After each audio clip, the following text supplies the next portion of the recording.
In Chicago, you know that all sports rock. The Bears, Hawks, Bulls, Cubs, and Sox. Pick your favorite, you can choose. As long as the Packers lose. For everything you need to know, it's Bill Swerski Sports Talk Chicago. Bill Swerski Sports Talk Chicago. Hey everybody, welcome to another edition of Bill's Swerski Sports Talk Chicago. This is your hosts, Alex and Sean. On this episode, we are going to be talking about the NHL and the NBA draft, and we are going to be avoiding almost all talk of the sport that has a bat and a little white ball, because it's a taboo topic this time of year right now. Angry. But first, I'd like to thank our sponsor, the Rockford Ice Hogs. If you're not familiar with the Rockford Ice Hogs, they're the AHL minor league affiliate of the Chicago Blackhawks. What does that mean for you? You could see the stars of tomorrow today at family-friendly, affordable prices. Make sure you head on over to icehogs.com, get yourself a hat, shirt, jersey, tickets, and more. Tell them Swerski Sports sent you. Alex, as I said in the intro, we're not going to be talking about baseball, except for I just want to talk about one White Sox topic, and then we are going to hex and curse the rest of Chicago baseball until they finally decide to do something worthwhile. Yeah, I mean, at this point, what else is left to say about either of these teams that we haven't said already? I mean, it's a constant joke. It truly is. Yeah. So apparently the White Sox will be trading Garrett Crochet because he did not want to sign a team-friendly deal. And that's annoying. I don't understand. He's 25 years old. He's far and away the best pitcher on your team.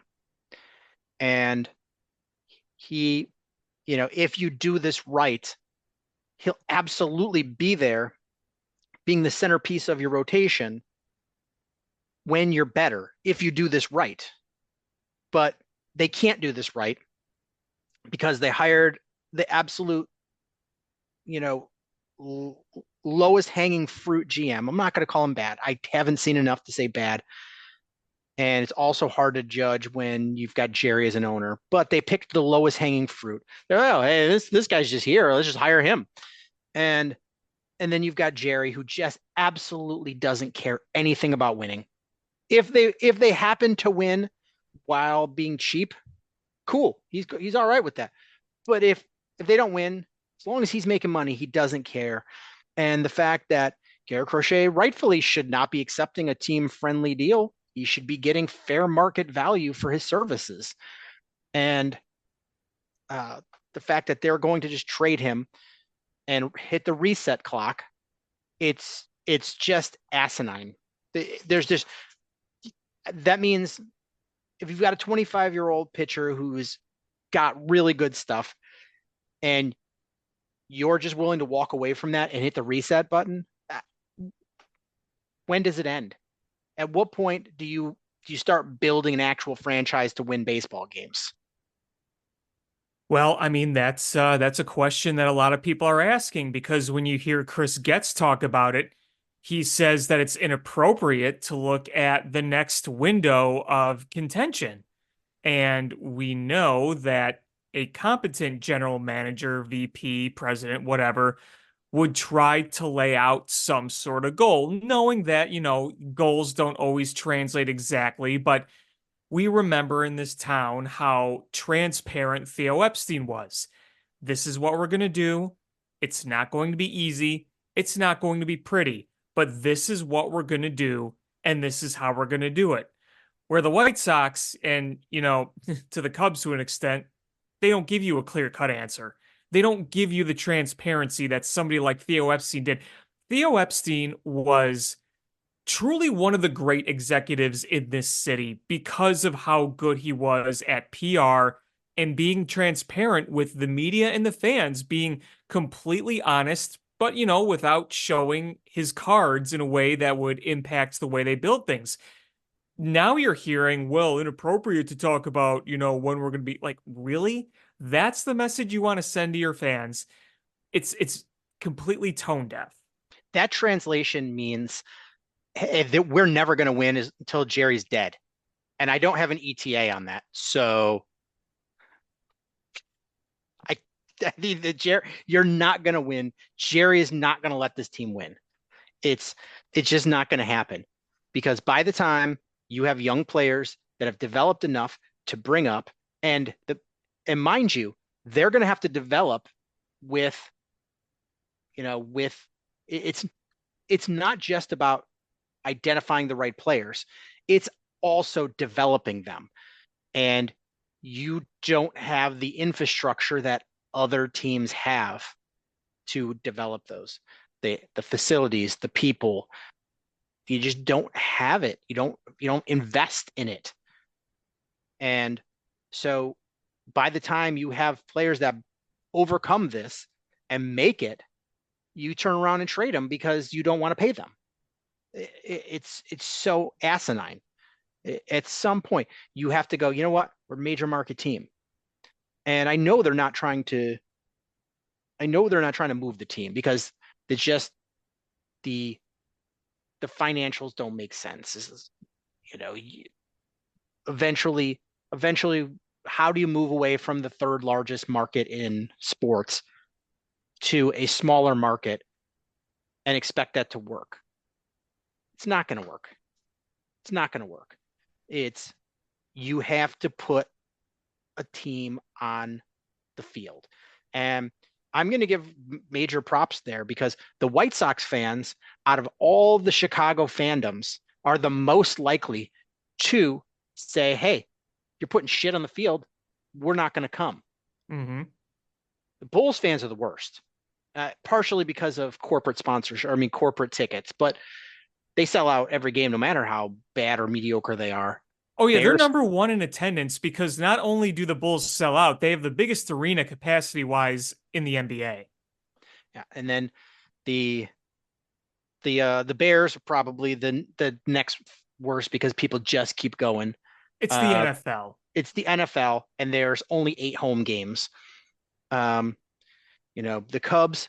That's you have, not only do you have a large group of fan base, but it's one of the institutions that people, when they come to visit Chicago, they're like, I want to go to Wrigley Field. I want to see a game at Wrigley Field. Right. You have a classic ballpark that always brings the fans. And when you have a fan base that's spans across the nation, yeah, it's going to be real hard to ask people not to come. Good or bad in my lifetime, the Cubs have always been in like the top 10 of attendance. And frankly, if Wrigley Field was bigger, they'd probably be even closer to the top because, Wrigley always fills, but a full Wrigley Field still doesn't have quite the same capacity as a lot of the new modern stadiums. But nevertheless, they're still among one of the biggest revenue generators no matter what. And not to mention this too, is Wrigleyville is also a big destination, not just the park itself, but the neighborhood around it. And now the Ricketts and the Cubs own a lot of those institutions around the ballpark. So that's more revenue for them. So people are going to the hotel. People are going to Gallagher Way and some of the restaurants and the bars that are on the property that they own. So, that's a new addition to this whole idea of, hey, migrate to Wrigley and give the Cubs your money. But the White Sox, they don't have that status of, like some people will come into town and go to a White Sox game because they couldn't get Cubs tickets, or they know the people they're staying with are visiting are White Sox fans, but not to the same degree. And Jerry hasn't invested in the area to revitalize around it. He had a chance to way back when. He said no. Yeah. So the fact that so what you're left with is you're relying on the dedicated fans to keep coming to the games, and they have no reason to, and they're not. And I don't blame them. I'm never going to blame the White Sox fans for not going to those games because you know what? Jerry doesn't deserve their hard-earned money. Yeah, no, they really don't. And I feel bad because White Sox fans, they deserve a team on the field that they can go and watch a game at the stadium or sit at home and watch with their family, just sit back and relax and watch a good game. They don't. And granted, they're playing maybe the results in the field aren't significantly better. They're more competitive lately, but it's still they're just not a good team by any stretch of the imagination. And so it saddens me that the fact that White Sox fans have to wake up and go, you know, come trade deadline, I guess Garrett Crochet is gone and Luis Robert might be gone, and you know anything that's not nailed down that has value is probably going to be gone. Yeah, for sure. I mean, you're looking ahead at the trade deadline for the White Sox, and you got to say, okay, the few who are probably not going anywhere, that includes what? Eloy Jimenez, if you can't dump him anywhere, he's probably not part of your future. You're not No, moving he's Yohan not. Moncada. Yeah, Um, neither one of those guys are on your part of your future, but they are stuck as your present. exactly, exactly. I don't think Andrew Vaughn's going anywhere. You know, obviously Corey Lee is a piece of your future. Drew Thorpe, who you just called up, who's looking real good, is a part of your future. I mean, you look kind of everywhere else, and you know, Paul DeYoung's going to get traded. I don't know about Nicky Lopez. He might get moved. But you also, I mean, I guess Lenny and Sosa could play there. It's just you need some warm bodies on that team. But yeah, I mean, you know, Eric Fetty's going to get traded. I mean, Michael Kopech, someone might take a flyer on him, but it's probably going to be like a waiver claim or something. You're not getting anything of value there at this point, I don't think. Yeah, it's anything that has any value that you can dump salary, they're going to do it. They're going to do it, and um, it's Crochet and Fetty are right now probably your most valuable trade chips, wouldn't you say? yeah, Crochet is going to bring you a lot of something. I mean, he's going to be due a contract soon. It's going to be big money, but he's he's pitching really well, Yeah. and he's got incredible stuff. So, I it just it's frustrating. I just assumed that was all rumors and talk that Crochet could be moved, but now it's seeming like that it's going to happen. Yeah, seems more likely. Um, so that's all I want to talk about with baseball is I'm a Cubs fan and I was so annoyed by them wanting to trade Crochet. You know, if you want to trade Fetty, fine. Who cares? Like Yes. he's not part of your future by any You stretch. brought him in to be traded essentially. Same with Tommy Pham. Same with some of the veteran relievers you have. Same with Paul DeYoung. You brought those guys in so you could flip them at the deadline. That was the intention. You also try to do it with Maldonado, but no one's taking that. Yeah, like I don't care if you trade Tommy Pham. Who cares? Trade people that are not part of your future. Like, um, but uh, don't trade don't trade core pieces.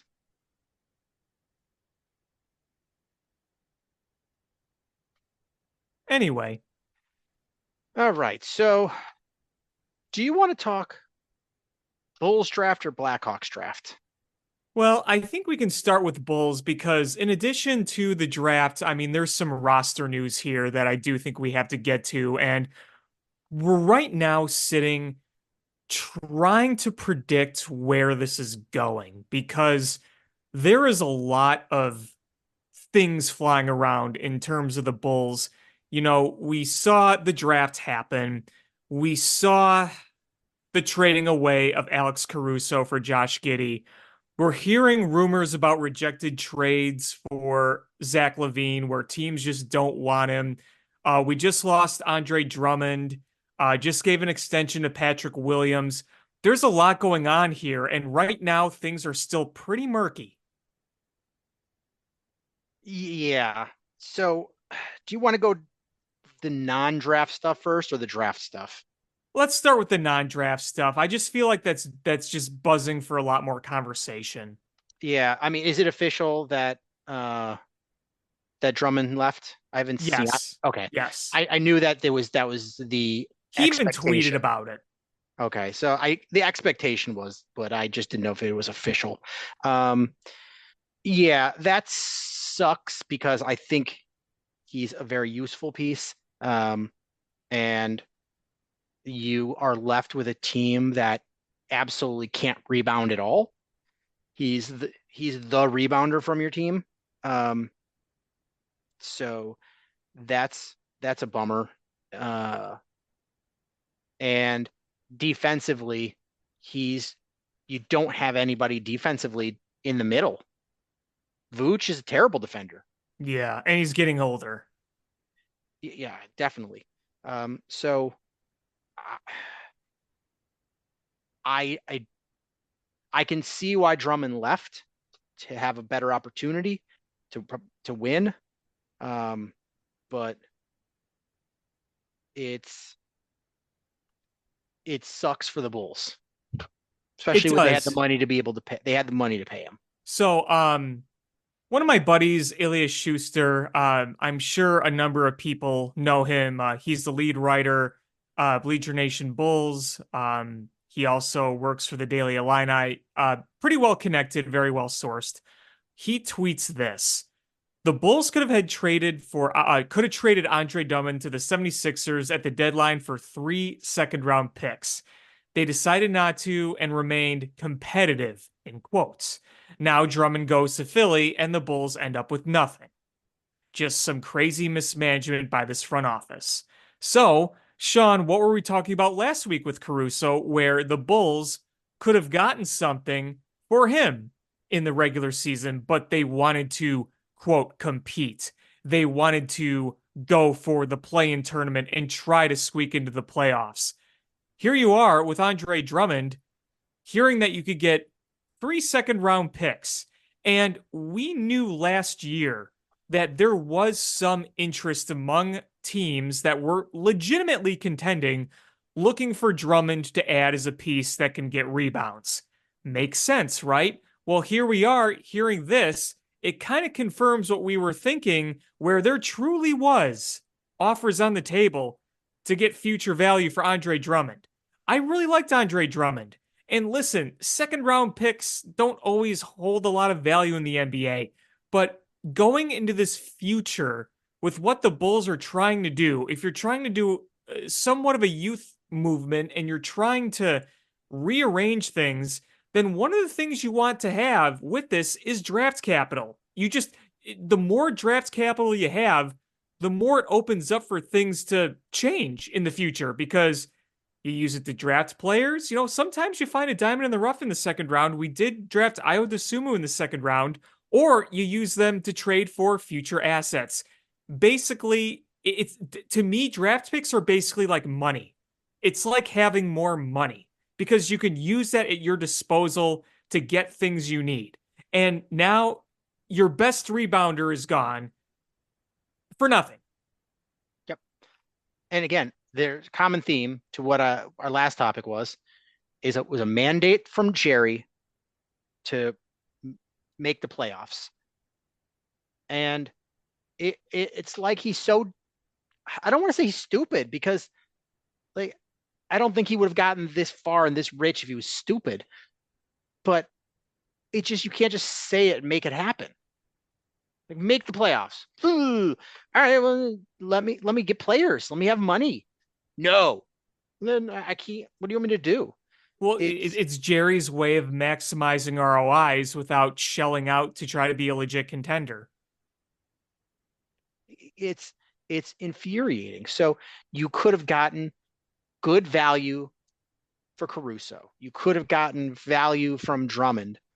Um, And instead, every Bulls fan would understand. They would understand that, oh, hey, we're not playing in the play-in tournament. Wow, we're getting future assets. You really think fans would be upset with that? I think they think that, but we know better.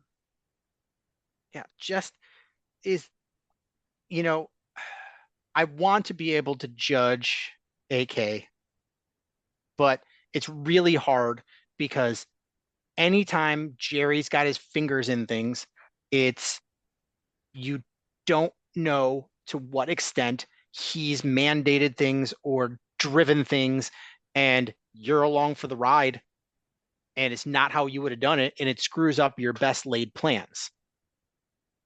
I don't know. I really don't. And Jerry is such a meddler. And sometimes it seems like he'll sit back for a while, and sometimes it seems like he just jumps in the driver's seat, and you don't know. So it's really tough to fully judge AK because you don't know where that line is and where these things came from. And we beat him up. We beat up AK for not trading Caruso, and then it comes out and it's like, well, that was a mandate from ownership. Okay, well, I guess that was an unfair ragging, but we know there's blame to throw at him. We just don't know how much or where it's fair.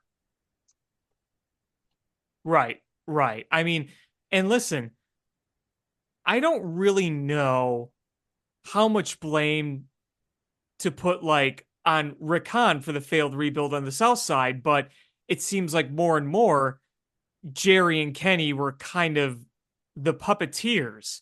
So this kind of feels, similar kind of situation where, AK, he has his philosophies and strategies, and he can't go out there and just say, well, ownership told me that I can't make, he's not going to say that. He's going to have to be the face of the operation, even if ownership is the one calling the final shots and approving or rejecting certain moves. I mean, it's the same twisted crap that we play with both Jerry Reinsdorf teams. Yeah, it's true. So now Drummond is gone. And we don't know what's going to happen with DeMar. I think And he's gone. I hope we're able to do a sign and trade and at least get something for him. Yeah. And honestly, I think that might be the best for everybody. This is nothing against DeMar. It's that we're not gonna make the postseason with him and Zach. And DeMar is still good enough to buoy this team to not be bad. And so you've already, the ship has sailed for you to get good value for him. So get something for him. Facilitate a sign and trade and get something for him. And let him go get his bag and hopefully compete for a championship. I wish him well. I loved his time here. Nothing personal. No, not at all. I love DeMar it DeRozan. It is about, how do we get the Bulls to be competitive again? Yeah, I know. And, it's like you said, you're not winning anything meaningful with this regime. You're not. You're just not. And we don't even know what kind of value other teams are looking at with DeMar DeRozan right now. We're getting a better idea with Zach because there are the rumors out there for the trade offers, and teams are rejecting those trade offers. So the latest report by Chris Haynes, the Bulls offered Zach LaVine to the Warriors for a package that included Andrew Wiggins and Chris Paul. The Warriors declined, and they just released Chris Paul instead. I mean, they clearly are having trouble finding teams interested. The fact that they're begging people on other teams to take him, a guy who signed a max contract. I mean, that's pretty grim, isn't it? Like, a guy signs a max contract, you would expect at least that his value of play would be to a max contract. And, he signed the deal, and, last year was pretty disappointing.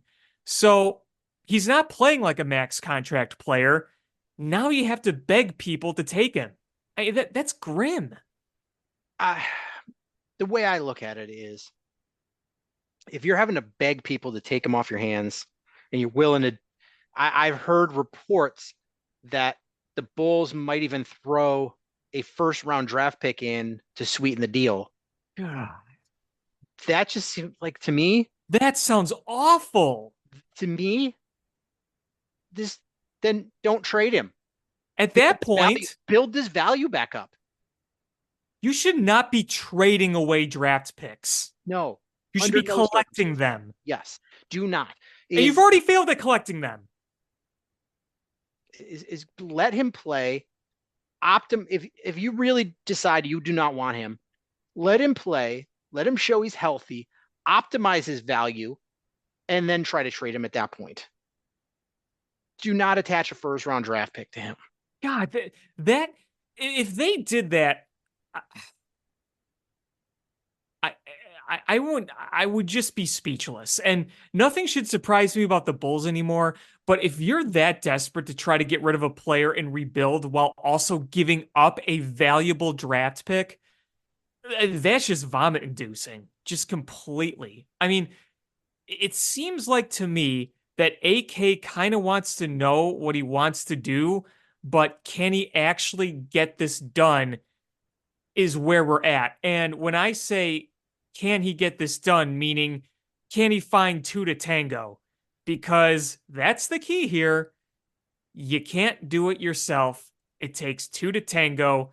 And the league so far is telling you what they think of Zach LaVine right now. Now, 2 years ago, we're talking different because, 2021, 2022, that was the peak of Zach LaVine. That's when he legitimately looked like an all-star player, made it to an all-star game, and thus got the big max deal. But that's not where we're at right now. It's not where we're at. He's making a lot of money and not putting the numbers on the court and not staying on the court enough. Yeah. And so now you have Pat Williams that just got, a good size extension. And so I think that essentially pushes DeMar out the door. I don't think you're paying Pat Williams $18 million a year and then finding salary for DeMar DeRozan. Well, no, I mean, that they're not going to shell out the money for that. And, look, I look at the whole Patrick Williams thing. And I'm just so meh about it because we've watched him play here for what? 3 years? He's been here 3 years. He was drafted when he was 19 years old. He's like 22 now. Mm-hmm. So, it's not like he's coming off a rookie season. He's been here several years, and we've waited for him to blossom into that player that was taken 4th overall that had a really high ceiling. He's still only 22, but we've sat around, we've waited, and we've seen some injuries. We've seen him get banged up. We've seen some occasional flashes where you're like, oh, hey, maybe this is his blossoming. And then it kind of just fades away. We just haven't seen him realize the potential that he had when he came out of the draft. But the good thing, I guess, if you want to call it that, is $18 million a year is not that bad. Look at what players are making now. I mean,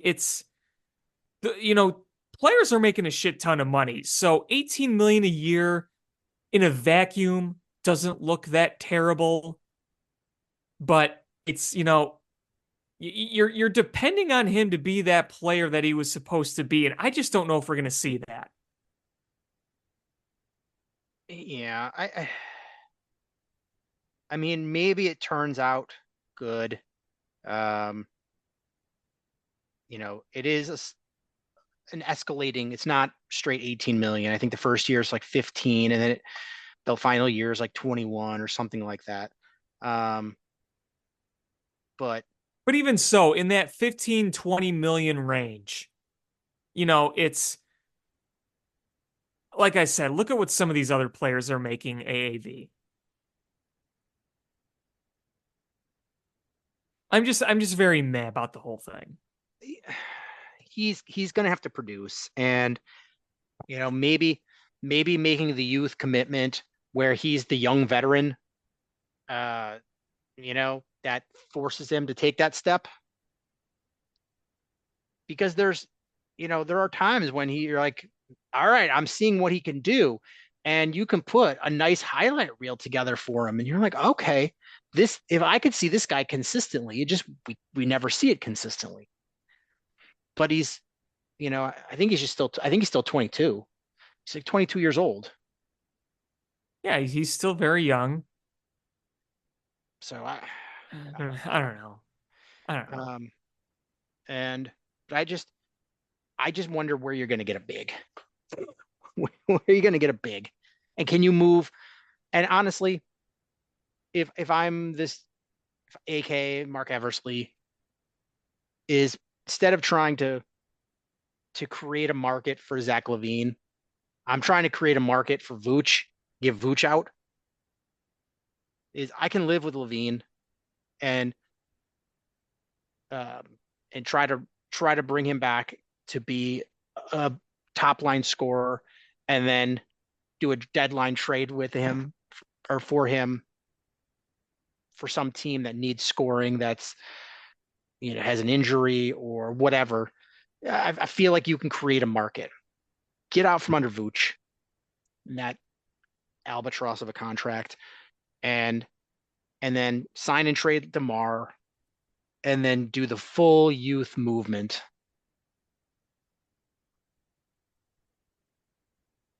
So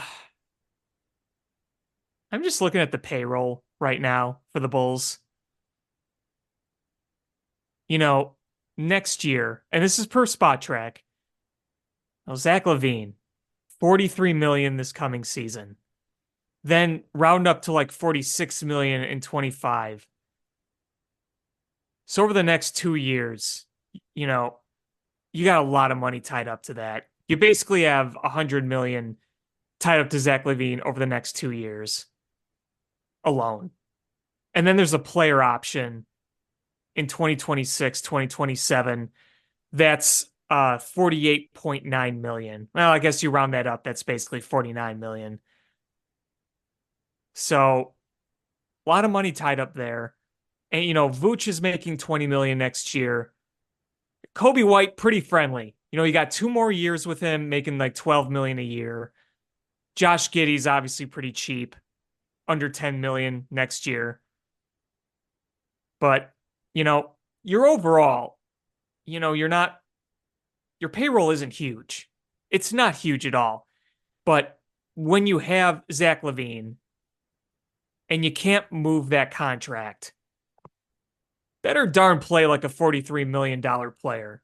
I'll tell you that much. He's not, but can he play? Can you get him to the point where he's valuable enough to trade, or you find, Hopefully, a way to make this his team and build around his strengths and play some sort of you know run and gun basketball where you don't play any defense, you just score a lot of points and at least make it exciting. I don't know where you go here, but Vucevic, he's not helping you on anything. no, no, no. And you still owe that guy over the next 2 years. He's 34 years old, and you basically owe him $40 million over the next 2 years. Yeah.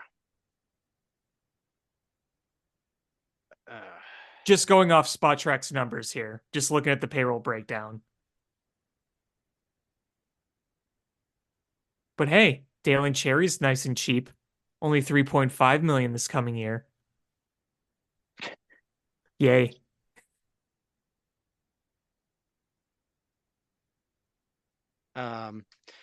But again, better news.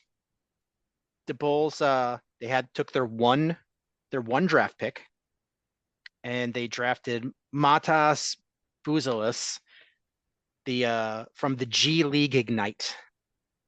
This dude is from Hinsdale, so he's from the Chicagoland area. He's Yep, local 6'10", kid. 6'10", 19 years old. And there was a lot of expectation that Detroit was going to take him at the number 5. And I think the universal agreement was he was going to be in the top 10, and he fell to 11. And I think he's the last class of the G League Ignite because they folded it. But he played well, over 14 points a game, almost 7 rebounds, 2 assists. He's really athletic.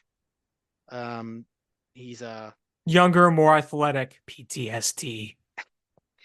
He's really thin though. That he needs to put on bulk to go along with his height. But he's got point forward skills, and inside the arc, he's like a 52% shooter. So he's good inside the arc. He's meh outside the 3-point arc, but he's really creative with his offense and the athleticism. And not a great rebounder, but an A+ trash talker, which I kind of like. Well, listen, I just hope that he can really shoot because this team has so much trouble getting rebounds. And if he's not going to rebound, then you better shoot. You better shoot and you better shoot effectively. That's really kind of my thought on it. But seems like the consensus was people like the pick. And, you got to also expect realistic here because we all know this draft wasn't very good. And it's not like the Bulls even had a top 3 pick. But, if this guy turns out to be valuable, like a legitimately valuable piece on your team that, okay, you're not necessarily expecting all-star or anything like that. But if he ends up being like just a valuable asset on your team, you can use as, not a centerpiece in a rebuild, but like as a building block. That's really what I'm looking for. Yeah, I mean, here's the thing about a weak draft class is the odds are that you're going to have several good players from the draft. But when it's a weak class, it's because there's nobody at the top. There's no just like unanimous number 1, like Wemby or whoever. There's no legitimate like guys up top. But that just means that somebody somebody outside that top 10 could be the player that's a stud player. And that adds a little bit of excitement here. Yeah, in a weird way, it kind of increases the odds of finding a diamond in the rough. Yeah. So, that's the way I try to spin on this. That's fair. That's fair. Is will that be the way it works out? I have no idea. But, we won't know for a couple of years. I just would really like to see a draft pick work out well. Obviously, Io's been fine overall. I do like Kobe White. It's been kind of up and down with him, but Dalen Terry hasn't amounted to much. Patrick Williams has been a disappointment. The Bulls need just a really nice working out draft pick here. Yeah, I'm just saying and by no means am I going to say that Matas is this player. That is not what I'm saying. And what I'm saying is that the 2013 draft is the Milwaukee Bucks at number 15 took a tall, skinny kid with athleticism from Greece. And that turned out okay. Good. Okay, That turned out pretty good. We know what you're saying. He's Giannis. He's the next Giannis. Absolutely. I'm saying Matas is Giannis. They even sound kind of alike. Matas Giannis, the Lithuanian Giannis. All right. What I'm saying is that, did anybody expect Giannis to be who he is? That he was drafted at 15, and oh no, goodness no. He grew into it, and it took a while before. I mean, you could see that he was good, but it took a while before he took that leap to being great.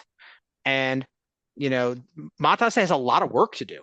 He's going to have to improve his 3-point shooting. Uh, he's going to have to improve his consistency.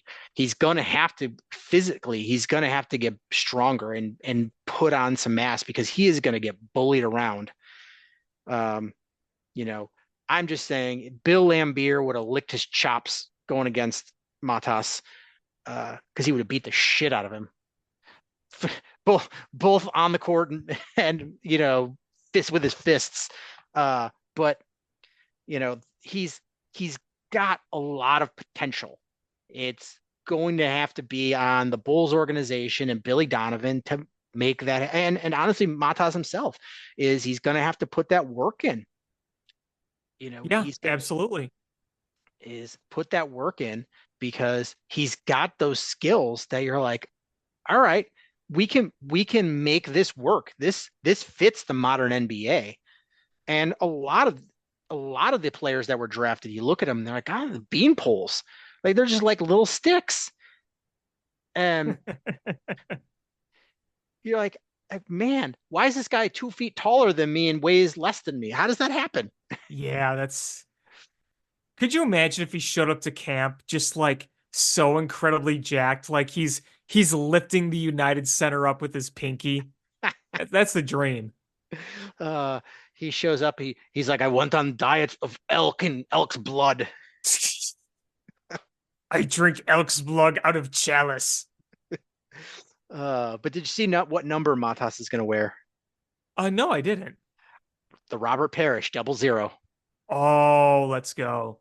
Let's go. I'm kind of here for that. Let's go. Yeah. So I'm excited, honestly, at number 11, you picked a young guy, you picked a hometown guy, and the guy's confidence is through the roof. It's at this point in this draft at 11, it's just a crapshoot. It's a lottery pick, but I like the gamble, and I'm hopeful it's going to work out. But we'll see. I mean, they're really going to have to put the work in on this kid because he's got the tools. Now, hold on though. You did say Chicago local kid. Well, there's going to be a lot of people in Chicago upset with you because he's from Hinsdale. Hashtag not Chicago. Okay, but he is Chicago land local. All right, he is from the Chicago land area. I'm just saving you some grief. There's a guy that has like an Instagram account where he keeps trying to convince everybody that Aurora is Southwest Chicago. Oh, that's funny. That's funny. He's like it's like there's like a Wrigleyville, and there's Logan Square, and there's a Lincoln Park, and Aurora. It's just like a neighborhood of southwest side of Chicago. Just slipping in Aurora there. What's next, Joliet? And then he's like on top of a building. He's like, I could see Chicago from here. We're part of Chicago. That's funny. But he keeps saying it's Chicago, Illinois. Oh man, that's grade A trolling. You're calling Aurora part of Chicago, and then you use the Illinois. You don't put the S at the end of Illinois. You put it at the end of the Jewels. Yes. That's how you do it in Chicago. Absolutely. That is the correct answer. But I'm kind of excited about Matas. So I don't know how it's going to pan out, and I'm not buying a Matas jersey, but yeah, right. But I am. I mean, just watching through in this draft, I was like, okay, I'm kind of excited about this kid, and we'll see how it turns out. Yeah, Montas jersey. It's right now hanging on your old-timey clothesline in your backyard. You say that you put the 2 pins on the jersey on the line and squeak, squeak, squeak, squeak, squeak. You roll it out into the middle of the yard to dry out in the air. I got the green St. Patrick's Day Bulls Matas jersey.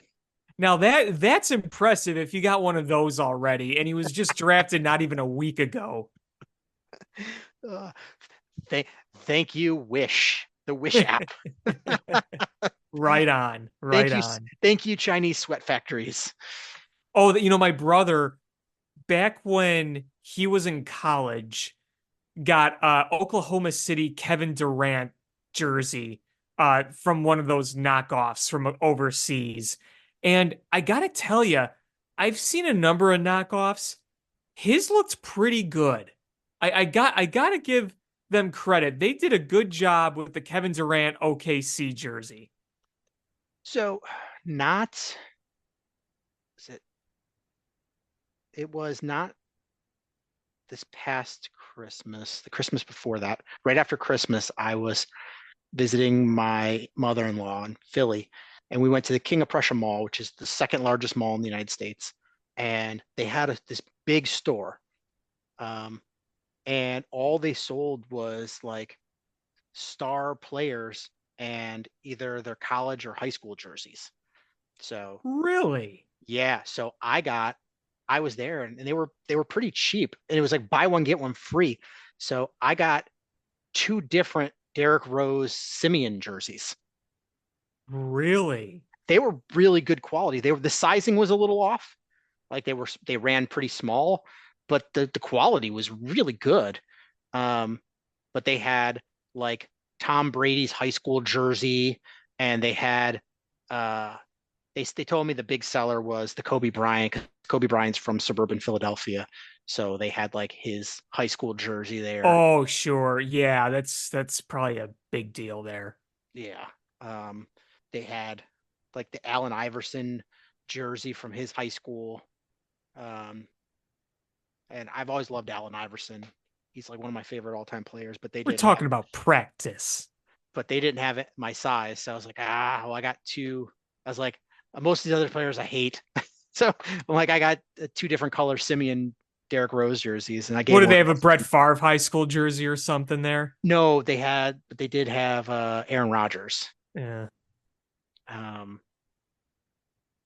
so, uh, but yeah, so it was just a whole store that sold like nothing but these jerseys, and they were really good quality. So yeah, I got my Derrick Rose one. Next time I go to a Bulls game, I'm gonna wear my Simeon Derrick Rose jersey.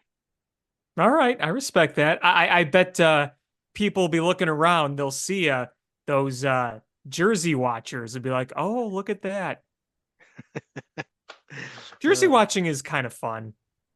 yeah, it was like a double hit because you're like, all right, he played for the Bulls, drafted by the Bulls, and he went to high school in Chicago. So I was like, this is like a win here. Mm-hmm. Absolutely. Yeah, they had they told me they were getting Kevin Garnett ones in from Farragut. And I'm like, ooh, man.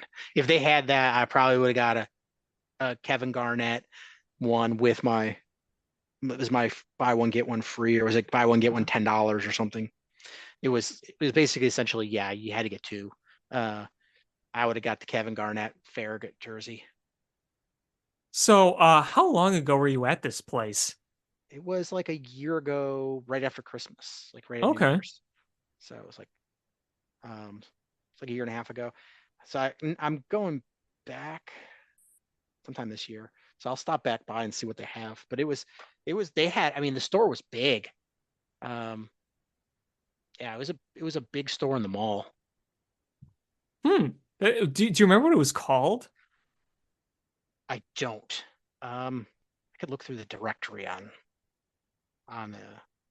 but it used to be a store.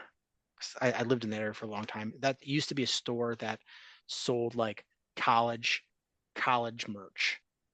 Um, and and that must have gone out of business, and then they put this place in. So hopefully it was still there because it was a cool store. You Yeah, just for walking sure. around in there for a while, like you're like, man, this is really cool. Yeah, I wish there was a store like that around here. I know, right? Come on, Woodfield, step up your game. Ugh. So let's talk about this Blackhawks draft. Yeah, there's a lot to talk about with the Hawks. I, I'm I'm kind of excited. I thought it was a good draft. Um, they they had a plan. They wanted to get bigger and faster, and they did. A lot of speed. A A lot. lot of speed in this organization now. Yeah, a lot of speed. And most of the players, I think all of the players they drafted were 6 foot or higher. So they didn't draft any little guys.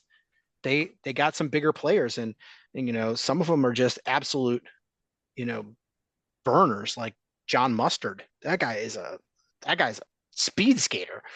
Um, and like I think we all expected, or they went with the defenseman Lev Shimov. But what turned out is they made a big push to try to trade back up and get the Russian winger. Mm-hmm. That would have been a huge coup if they were able to do that. That would have been insane. And I respect the fact that they tried it.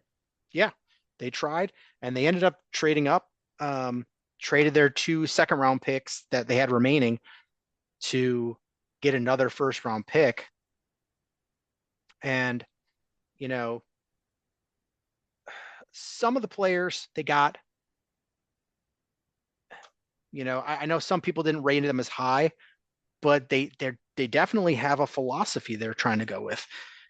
So they've got their what I've heard internally that they've called their crown jewel to an elite defense, uh, in Levshimov, and he was arguably the best defenseman in college, Wasn't he the and Big Ten Defender of the Year? he was, and he's being comped as Brent Burns, which is a hell of a comp. That's pretty good. He is an offensive first defenseman, skates really well, up tempo, good puck handler, good passer. He's your power play one guy. Lord And knows they need that. yeah, he's he's talented enough that he could probably be on the Blackhawks this coming year. Well, and that's kind of another thing that I was thinking too is Kyle Davidson wants to get this next step going because, as you and I know, a number of NHL prospects take some time to bloom in other leagues, in the lower leagues or college, wherever they're playing. But, we've been in this rebuild for 2 years now. We've, I guess you could say, tanked the last few years. And, we're obviously not going to take a leap to Stanley Cup contender, but, it's time to take a leap, above being a tanking team. You got to be somewhat respectable here. And, you're getting a guy that's potentially going to be in the NHL sooner or later. And, it's you kind of want to start to see things take shape. So if he's able to come up, within a year and see what he can do, you'll have year 2 of Connor Bedard. You'll have a full year of Frank Nazar. And then you might have some other people, even if they don't get to the NHL right away, that you hope you could say, all right, they're getting closer. They're on the cusp. You have a lot of these other prospects down there. So, you're drafting a more polished asset that isn't as raw. Granted, he still needs some work to do, and that's natural with most of these prospects, but um I like getting an asset that you can at least say, hey, the path to the United Center doesn't look long and treacherous. I think it makes a lot of sense to not only go with that kind of player, but you badly needed your next anchor on defense. Badly, badly, badly needed it. Yeah, and I don't think you could have gone wrong either way. Is you need a top 6 forward to go along with Bedard because you desperately need points, but you need a number 1 defenseman. And I think they went with the safer pick. They liked the other player, but I think he went with the safer pick because I think, he's closer to being in the NHL, both developmentally and contractually. And I think that Levshimov's floor is higher than Demidov's floor. I think I think Demidov's ceiling is higher, but I Correct. think they both have pretty high ceilings. I mean, you're looking at ceilings of all-star level defenseman versus all-star level forward. Uh, but I think the floor is higher for Levshimov. So I think you did the safer pick. You do need that player, and I think it's easier. I mean, it's still a crapshoot, but I think you have better luck finding. Maybe you don't. This would be just conjecture, but finding forwards that you can plug and play um, later in the draft than maybe defensemen, top pairing defensemen. Um, but I'm happy with the choice, and I'm happy that they went out and tried to get Demidov afterwards, especially when he fell a little bit. Yeah, I mean he didn't go right after the Hawks. No, he didn't. What did he go, like eighth or something? Yeah, it took a few picks for him to get drafted. Yeah. Um. So that was a good pick. That it was a very good pick. You had the number 18 pick, and you picked center Sasha Boisvert from the Muskegon Lumberjacks in the USHL. He's 6'2", 183, good skater, legit scorer. I mean, this dude is a shoot first kind of dude. He's big and he's strong. He's not going to be with you for a couple of years because he committed to going to University of North Dakota, which I think is a good thing. But he's a player that I think will work well with Bedard. Because is you've got a creative playmaker and a guy that's looking to score. That could be a good combination there. Yeah, for sure. And this could be, add to your last several drafts of elite centers. So you'll have Bedard, Oliver Moore, Frank Nazer, and Sasha Boisvert. Like that could be a hell of four centers. There is a question though to be asked. Yeah. Does Bedard eventually move off center and Yes. go to the wing? I think so. I think so too. It's just you got to find that pairing. It's Right. until they have the talent to properly shape things, I think he's going to play center. Yeah, I mean that's the thing. Like you said, you have to have the right personnel for him to be able to make the move. They're not just gonna snap their fingers one day and decide, "Oh, hey, guess what, Bedsy, you're going to the wing." The team has to line up right for that. And it's going to take some work, I think, to really figure out how that's all going to be structured. So, yeah, no, I'm 100% with you. Then they traded pick 34 and 50 to move up to number 27. And you got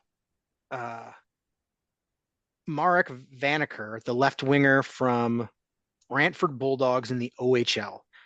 He's another 6-footer. He's a point per game player in the OHL. Really good skater, tenacious. Um, he was a guy that, the Blackhawks liked and didn't feel he was actually going to fall to the second round. I know they had picked 34, but I think that they didn't think he was actually going to make it to 34. So they, they gave pick number 50 to move up 7 spots. Yeah, so I mean, you had 3 first round picks. Yeah, and Sasha Boisvert, the early mocks had him not terribly lower, but in the mid to late 20s. But from what I understand is closer to the draft that he was skyrocketing up boards. So I think Davidson wanted to jump on it. yeah, so I was pretty happy. He seemed like a good dude. And I'm not going to talk too much about the other picks, but they got John Mustard, who at 67, a left winger from the USHL, and he's arguably the fastest skater in the draft. Fastest skater in the draft is named Mustard. I like to think that he rockets down the ice and he just propels Mustard. Uh, at number 72, AJ Spelacy, center from the OHL. Number 92, Jack Pridman, right winger from the BCHL. And 138, Joel Svensson, a center from the Vaksho Lakers, which I think it's one of the European junior leagues. And then with their last pick, the 163, Ty Henry, left-handed defenseman from the OHL, who's another big player, 6'4", 200 pounds. So they started with a defenseman, ended with a defenseman, and all forwards in between. No goalies in this draft. Nope, they're relying on what they have in the system to make that work or within their organization, at least for this year. I mean, you have Peter Mrazek for another year to be your veteran. I don't really know if we're going to see much of Arvid Sutterbloom anymore, but you could always pick up another veteran somewhere. But yeah, no drafted goalies. They do have some that they're trying to mold into the into the system already. I just don't know if we're gonna really ever see Arvid Sutterbloom get another chance because last year it just didn't work out so well. Yeah, and honestly, from everything I read, I mean, I don't really, I don't scout the NHL draft. I just afterwards I watch players, videos, highlights. But from what I'm reading, is this was a terrible goalie draft. That Yeah, yes, it was. I saw several scouts, like anonymous scouts and writers, say that they wouldn't have even picked a goalie until either late in the second or early in the third. And in reality, I think the first one went in the middle of the second because you knew somebody's going to pick a goalie earlier Sure. than need be, kind of like a quarterback is get drafted early. But they the first goalie didn't get picked into the middle of the second, and the next one was at the end of the second. So you really I'm fine with them not going with the goalie. They've got a few goalies in the organization that are young. I would rather them take swings on players that are fit that philosophy. If you don't force the issue just trying to get a goalie in your system. Right. What else? Connor Bedard, officially the Calder Cup winner. Yeah, and that was Calder Trophy winner. I was gonna say, wow, he won the Calder Cup and the No, Calder Trophy. He was on the Hershey Bears when they won their second straight Calder Cup. Good for the him. Hershey Bears. He won the Calder Trophy as the Rookie of the Year, which I think to everybody outside of Minnesota was a foregone conclusion. Yeah, I mean, everyone knew was happening. And if you look at the votes, like he had all those first place votes. Faber, the guy who came in second for Minnesota, he had a lot of second place votes. I mean, I think the overall difference was it was a few hundred vote difference. So Bedard won it pretty handily. So good for him. Yeah, And congratulations. congratulations to Connor Bedard. Well deserved, and he can only go up, right? I mean, it's Yep. pretty exciting to watch him. You look at Chicago sports and all the garbage and all the embarrassment, and you can at least look at the Blackhawks and say, we know that they're building around who's already an established star player in Connor Bedard. He's shown it, he's earned the benefit of the doubt already, and he was only 18 last year. Hopefully he keeps that going. And if I remember correctly, he scored more goals in his rookie year than Kane did in his rookie year back in 07. I believe so.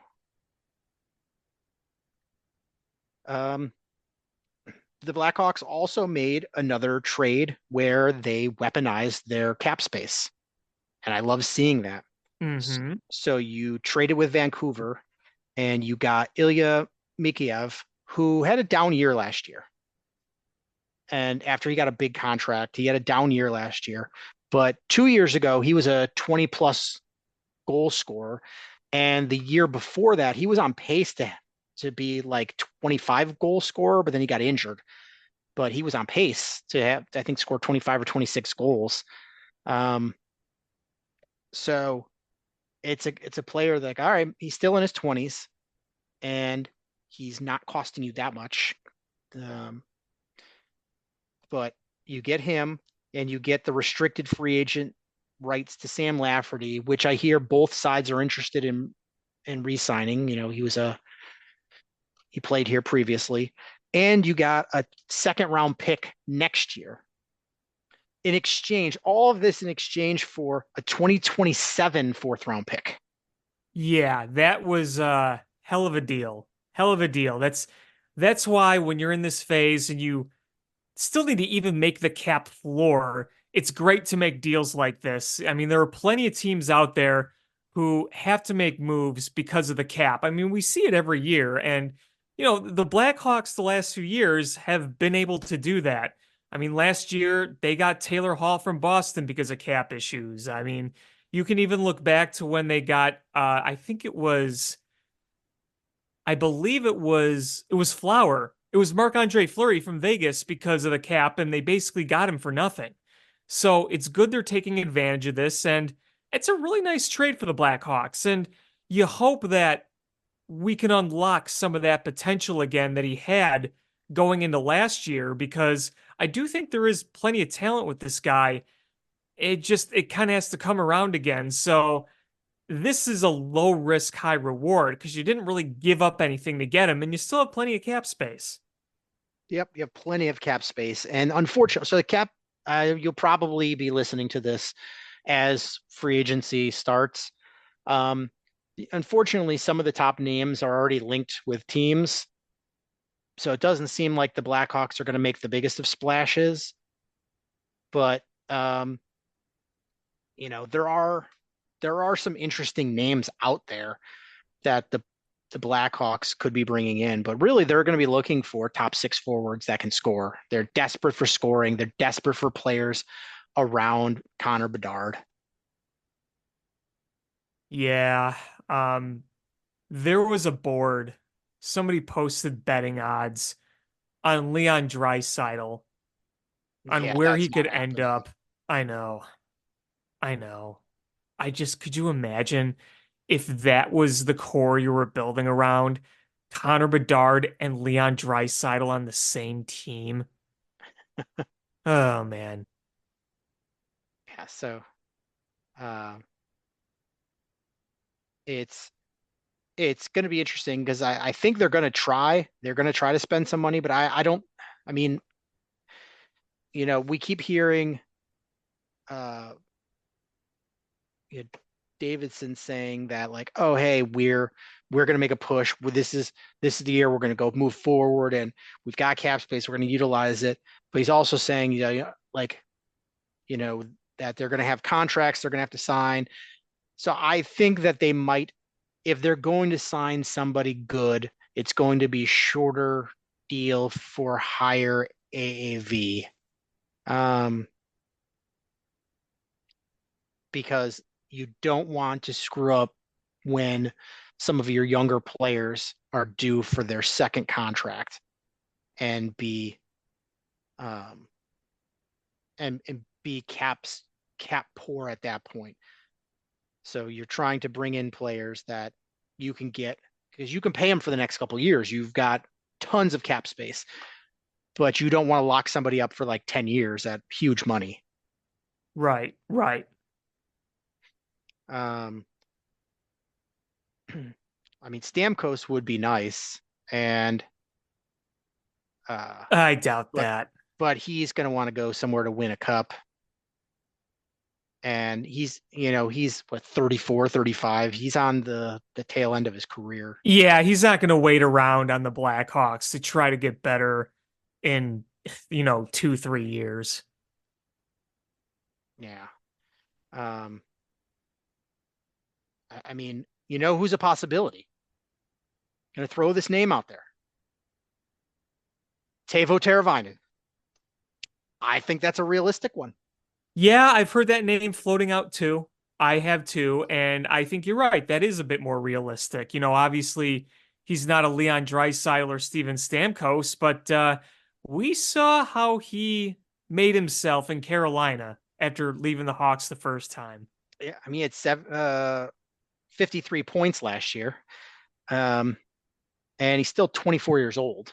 He's only 24. That's amazing. Yeah, That's amazing. I would not be upset uh if Tavo came back. No, I wouldn't either. I wouldn't either. Um, I'm just looking through, and there's some good players, but man, some of them are the wrong side of 30. Yeah. Um, Those are the guys that teams that are in contention now are going to be looking after.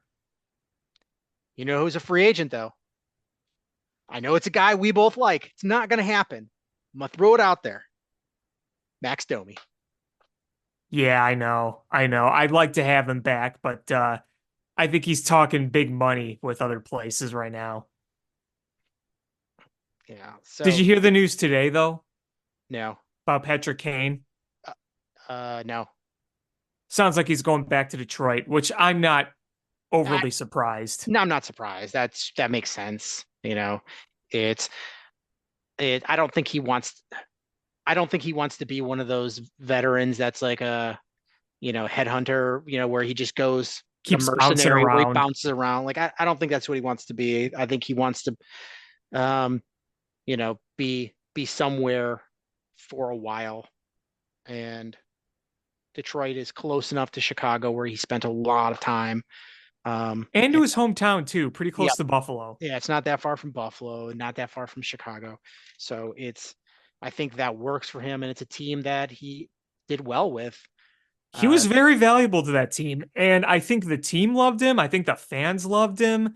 It's funny. One of my best friends from college is a Red Wings fan, and he's like, he's texting me, he talks to me, and he's always like, "Man, I never thought there'd be a day where I'm standing and cheering for Patrick Kane after all those years he terrorized the Red Wings." It's just kind of funny how that works. It is, funny how the world works. Um, yeah, so it'll be interesting to see how Kyle from Chicago works this free agency because he's going to have to make some moves, and Yes. I would love to see I would love to see a young player like Tavo back. Um, and but we'll see how this goes. Yeah, because it's interesting. I just saw something. It was about did you see about the qualifying offers? No. So they've only extended a number of qualifying offers, and it was only like a few players. So yeah, only two. So Isaac Phillips, Yep. And Joey Louis Joe Crevier. not Joey Anderson. Not Joey Anderson, not Jackson Stauber, not Philip Roos, not Taylor Reddish, not Mackenzie Entwistle or Reese Johnson, as previously Huh. reported. Huh. So Uh, Louis Crevier and Isaac Phillips. So it looks like they're really trying to roster flip here in a number I, of areas. I mean, honestly, that's kind of what to do is you add talent and churn the bottom of that roster because, your third and fourth line, like, you don't players long-term contract that are going to be your bottom six forwards is churn that. You're a bad team. Churn until you find a group that works and then keep adding top end talent. Yeah, I mean, it's not like you're like, okay, I liked Joey Anderson. I didn't mind Mackenzie Entwistle, but I mean, you're not talking about like legit top two or even top three liners for the most part. You're talking like fourth liners, borderline NHL. So, The like I said, Jackson Stauber is not surprising at all because you have Adam Gajan, I don't know how you pronounce it, and Drew Comesso that are coming up. people seemed upset about Stauber, and I'm like, okay. I mean, maybe he comes back, but I don't think he's a high priority. No. I think Joey Anderson you still might see him come back. Yeah, I wouldn't be surprised. That's one where I was kind of like, huh, that's interesting. Roos was an AHL fixture. I mean, uh, and Radish, Entwistle, and Reese Johnson are fourth line guys. So And you it's know, Radish early on, I thought we saw a bit more promise, and then it was kind of like, yeah, he's a fourth liner. yeah. So I, I'm not like if they end up bringing him back, okay. But if they don't, I'm not gonna be sad. Um, Same, same. Joey Anderson's the only one in there that I would be like, and I wouldn't be sad either if Joey Anderson left. I just maybe maybe a little bit of a eyebrow lift. Yeah, Uh, that's a good way to describe it. but I think he'll be back. And the other ones, yeah, is what it is. I honestly it might be nicer to see new blood. For sure. Um, yeah, so it'll be fun seeing how this plays out because they've got cap room, and there's a lot of teams that don't have cap room that um, to see who's going to have that money to spend. Yep. Trying to pull it up the cap space here. There's plenty of it. And I think that when you look at the future of the Hawks, I don't mean to sound like Jet Hoyer, but they're obviously going to want to practice, quote, intelligent spending. Because like you said, you can burn money on one player pretty easily. And you're seeing what some of these NHL stars are making now. Yeah, I mean, all right, so you look and you're like, all right, Detroit has like 32 million in cap space, but they only have 13 of their 23 spots filled. So they got 10 spots to fill with that. Yeah. Uh, yeah, the Ducks have $32 million, but they only have 5 spots to fill. The Blackhawks have 29 million and only 6 spots to fill. Um, so Blackhawks, Calgary, San Jose are in good cap space to be able to spend. Um, Nashville could be creative and probably spend well. See how Boston works this. Uh, yes, I mean, if you just look at the raw cap number, you're like, oh man, there's actually half the league has money to spend. But then you start looking, you're like, man, some of these teams have no money. Utah is going to be a player. They've got like $17 million and they've basically got a full roster. So they're going to be a team that probably spends with their new Mhm. home. Did they ever finalize a name? No, I think they're going to play their first season as the Utah hockey team. That's just a money grab. Stupid. That is a money grab. Is Yep. like, oh, we'll sell a bunch of things from people, and then once we have our name, then we'll sell things again. That's what the team formerly known as the Redskins did. Yeah, that's they could pay off some of those debts from all those years in Arizona. Uh, Ugh, dumb. and I don't think there's anything to talk about with the Bears. No, there really isn't. The only thing is we hear a bit more rumblings about the negotiations with Arlington Heights, and obviously Kevin Warren's not going to come out and say it. Nobody's going to come out and say it, but sounds fairly real that they're talking again, and I still think that's where it ends up. I mean, we'll see. We'll see. I don't know. I mean, I said it all along. I like the idea of a lakefront stadium, that the way that all came together is how quickly that I was like, this is a ploy. And then how ridiculous the press conference was. I'm like, there's no Oh, way this was legitimate. There's the mem no way. the memo said look like as big of clowns as possible. Um, yeah, it was so bad. Um, yeah, the only other thing is we're starting to get to the point that makes me a little nervous. The fact that Roma Dunze and Caleb Williams still have not signed their contract. I'm still not worried. I'm not worried yet. And we're getting closer. We're getting closer here. I'm gonna put some good vibes into the ether within the next few weeks. Yeah. It'll happen. Yeah, because let's see. First round picks that haven't signed yet. Caleb Williams, Rome Odunze, JJ McCarthy, Dallas Turner, Amarius Mims. See, here's why you don't have to worry is George lost his purple crayon. So in order for them to sign the contract, they need to sign it in purple crayon when you're the Bears, and George just needs to find his purple crayon. And if he can't find his purple crayon, his mom will buy him a new one. So it'll be okay. Yeah, and then there's 2 third-round players that haven't signed. Other than that, the rest of the draft is all signed, and all signed mostly in May, early June. Yeah, the Bears need to get on this. Don't let this drag in after the 4th of July. Wasn't it Roquan Smith that didn't sign his rookie deal until camp? Yeah. I remember that. Remember when he got suspended and it was mystery?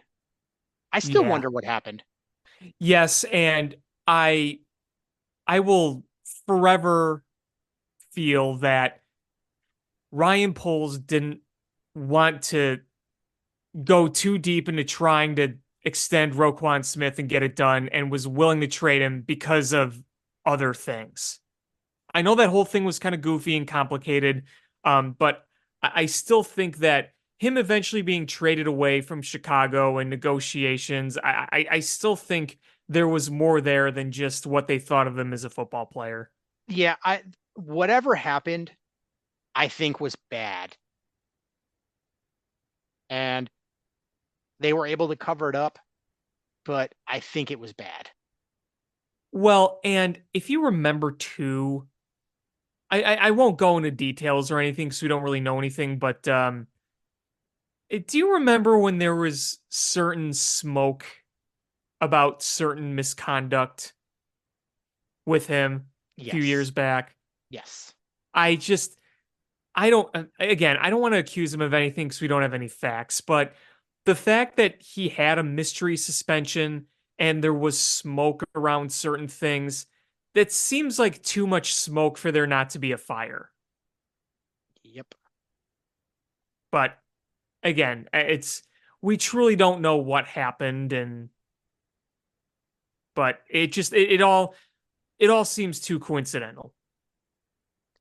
Yeah, and you know what? He's gone. He's no longer a Bear, and I think we're fine. TJ Edwards is pretty good. Yeah. Quietly pretty good.